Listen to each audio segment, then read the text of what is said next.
সম্প্রতি সামাজিক যোগাযোগ মাধ্যমে সাবেক প্রধানমন্ত্রী ফ্যাসিস্ট হাসিনার মৃত্যুর খবর ছড়িয়ে পড়েছে। আন্তর্জাতিক গণমাধ্যম বিবিসি, ভারতের প্রভাবশালী সংবাদ মাধ্যম এনডিটিভি ও কলকাতার আনন্দবাজার পত্রিকার কাট শেয়ার করা হয়েছে বেশ কিছু আইডি ও ফেসবুক পেজ থেকে, যেখানে লেখা বাংলাদেশের সাবেক স্বৈরাচারী প্রধানমন্ত্রী আর বেঁচে নেই। শুধু তাই নয়, দেশের একটি পত্রিকার কার্ডও ব্যবহার করা হয়েছে হাসিনার মৃত্যুর বিষয়ে। তবে সত্যি কি মারা গেছেন হাসিনা, নাকি এটি গুজব ছাড়া আর কিছুই নয়? আন্তর্জাতিক তথ্য যাচাইকারী প্রতিষ্ঠান রিউমার স্ক্যানার বলছে, শেখ হাসিনার মারা যাওয়ার এই দাবিটি সম্পূর্ণ মিথ্যা। তাদের প্রতিবেদনে বলা হয়, রিউমার স্ক্যানার টিম অনুসন্ধানের শুরুতে আলোচিত দাবিতে প্রচারিত ফেসবুক পোস্টগুলো পর্যবেক্ষণ করে।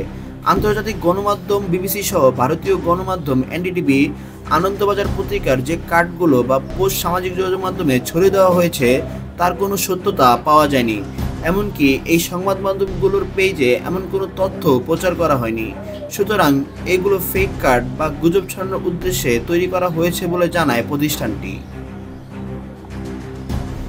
এছাড়া ফ্যাসিস্ট হাসিনার ছেলে সজীব ওয়াজেদ জয়ের ভেরিফাইড ফেসবুক পেজ ও এক্স অ্যাকাউন্ট এবং মেয়ে সাইমা ওয়াজেদ পুতুলের এক্স অ্যাকাউন্ট যাচাই করা হলেও এতেও শেখ হাসিনার মৃত্যুর বিষয়ে কোনো তথ্য পাওয়া যায়নি বলে জানায় রিউমার স্ক্যানার।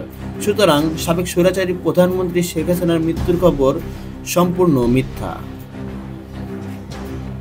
ফ্যাসিস্ট হাসিনা পালিয়ে আশ্রয় নিয়েছে তার পরম মিত্র নরেন্দ্র মোদীর ভারতে। সেখানে অবস্থান করে বাংলাদেশ নিয়ে নানা প্রোপাগান্ডা ছড়ানো ছাড়া এই গণহত্যাকারীর যে আর কোনো কাজ নেই, তবে এবার নিজেই শিকার হলেন গুজবের।